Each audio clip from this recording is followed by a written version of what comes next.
let's go over why you shouldn't drive rideshare. Yeah, why you should not drive rideshare. Let's go. So why would a rideshare channel called the RideShare Guy make a video about why you should not drive rideshare? My name is Chris, and let's find out why. Now, first off, we are making a why you should drive rideshare video in my next video that'll be on the RideShare Guy. So if you're not already subscribed, make sure you do and turn on notifications so you won't miss that video. And I want to hear from you. What are your reasons why you would not drive or you shouldn't drive for rideshare? Make sure you drop them in the comments below. All right, so let's get right into it. The first reason is rideshare driving puts a lot of miles on your car. I mean, a lot of miles. Now, if you're a part-time driver, you could be putting a few hundred extra miles on your car per week. For full-time drivers out there, you could be doing thousands of miles per week on your car. And it all comes down to how much you drive, how much you're online, and also if you're driving deadhead miles, which means you're driving around waiting for a ride to come in or taking really long rides and not getting any rides coming back. Number two, the pay. Now, when rideshare was first coming around, the pay was amazing. In fact, I felt like I was ripping people off with the amount that I was making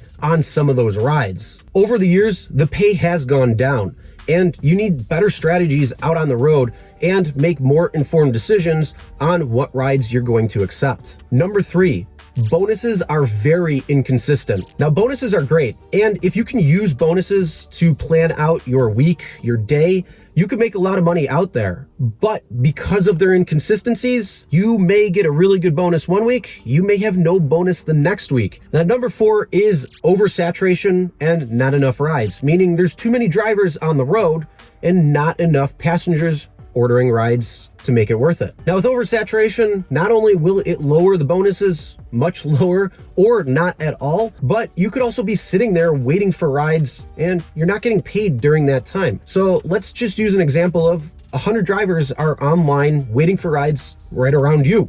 The problem is maybe there's only 40 ride requests that are going to be happening in the next 15 minutes. Well, you're gonna be sitting there for quite a while and not getting paid for it. So unfortunately, more drivers on the road means more time waiting for a ride to come in. All right, number five, bad passengers. Horrible passengers can break you. In fact, they can put you into a funk that can last the rest of the time that you're out on the road for the day, or even beyond that for a couple of days, a week or so. Just remember, anytime you're dealing with people, you're gonna have a few bad apples. Now, these people could just be simply, they're trying to get too many passengers in the car. It could be for unaccompanied minors. It could be no child seat, or an unscheduled stop that now you don't get paid for because of upfront fares and upfront pricing. Others are eating in your car, making a mess in your car, and then them just thinking that they own you. People can suck at times. Just remember, you need to know that you need to follow the rules of the road and know your worth. All right, the next reason why you shouldn't drive rideshare is scammy and scummy passengers. And there is a big difference between bad passengers and the scummy ones. Now, they're not only bad, but they're gonna go out of their way to just try and get a free ride by saying anything that they think will be able to get them a free ride. And this could come back on you as the driver, where it could take away your fare, or even worse, you could be deactivated where you can't even get on the platforms anymore. Now, luckily, some states are putting some legislation together to help stop these false reports and also have a way for drivers to fight and get back on the platform if they've been deactivated, especially when it comes to an unjust deactivation like a false claim. Not all states have this yet, and there's definitely something that needs to be done. Number seven, it's a game, and you may not even realize that you're playing it. Now, the gamification and the gamification is something that we've talked about on the channel many times already before, especially during our live show called Show Me the Money Club, and it's with Sergio and myself.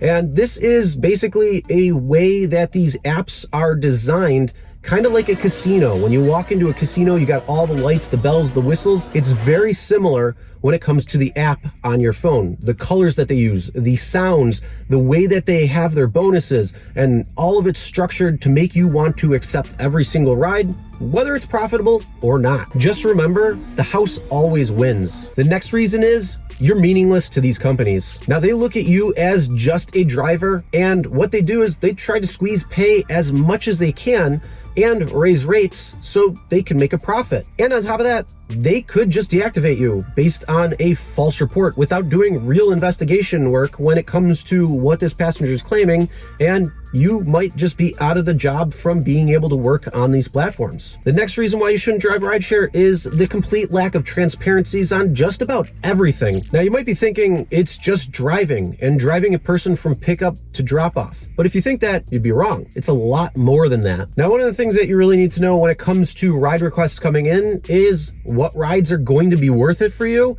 and make you a profit versus ones that aren't worth your time. Now, sure, you have an upfront pay model, which means you see the pickup, the drop off, and you know how much you're gonna make for that particular ride. But when it comes to the ride specific breakdown, you have no idea how you're getting paid or how they're coming up with that figure. There's no time in there. There's no distance in there. It's just a random number that may be thrown together, and we really have no idea. And this is a new change that both companies have made. Before, it was a time and distance model. So it was based on the time that the rider was in the car and the distance that they had to go. Now, there's no rhyme or reason to what that pay rate actually is. It could be anything. We just don't know. Number 10 is there is no real driver training from these apps, from these platforms. And as I said it before, there is more than just going to a rider to pick them up and drop them off. What about situations with those bad passengers, like having too many people that are trying to get in your car, unaccompanied minors, children without car seats that need them, how to deal with bad and problematic passengers, how to deal with drunk passengers, and what strategies you need to have in order to make the most amount of money you can while on the road. There is no real training, and for that is why the RideShare Guy exists, to help you maximize your earnings when out on the road, to help train drivers, share updates, and also strategies. Another reason why you shouldn't drive rideshare is it's not healthy. People already aren't moving enough like they should be. That would be providing a healthy lifestyle. We're already sedentary, which means many people already do have health problems. Couple that with sitting in the car even longer, and if you're full-time, maybe 12 up to 16 hours a day, almost every day, or even just a few hours extra sitting in your car instead of moving around, could lead to more health problems and weight gain. On top of that, a lot of drivers will just go to a fast food restaurant to order food, get their food, eat, and then continue driving. Now combine the fast food with sitting more, and it could put a lot of weight on, and it's just not healthy. And the last reason that we're gonna be talking about today on why you shouldn't be driving rideshare is that you could be losing money and not even know it. Many drivers don't track their expenses as a driver. They don't know or calculate their costs associated with driving per mile. And they may accept every single ride request that comes in, whether it's profitable or not. And without calculating those costs, without knowing your expenses, you don't know if a ride that's coming in is going to be profitable or not for you to take, which means in the end, you may be losing money instead of making money. And in the app, it may seem like you're making money on every ride, but again, if you're taking rides that don't meet or exceed the costs associated with driving, you're at a loss. All right, so those are the reasons that we have that you shouldn't drive rideshare. And I wanna know, what do you think about this list? Do you agree? Do you have some more reasons on why not? Or do you have some questions that you want answered? Put them in the comments below. Now, if you wanna see a more specific app related, like why you should or shouldn't drive for Lyft or Uber, make sure you put that in the comments. Maybe we'll add it to the lineup. And if you made it this long and you're not subscribed, make sure you do. And also turn on notifications so you won't miss my next video coming out on the reasons why you should drive rideshare. And you'll also see some great other content dealing with rideshare and food delivery that can help you sway your decision a different way. In the meantime, make sure you check out this video next.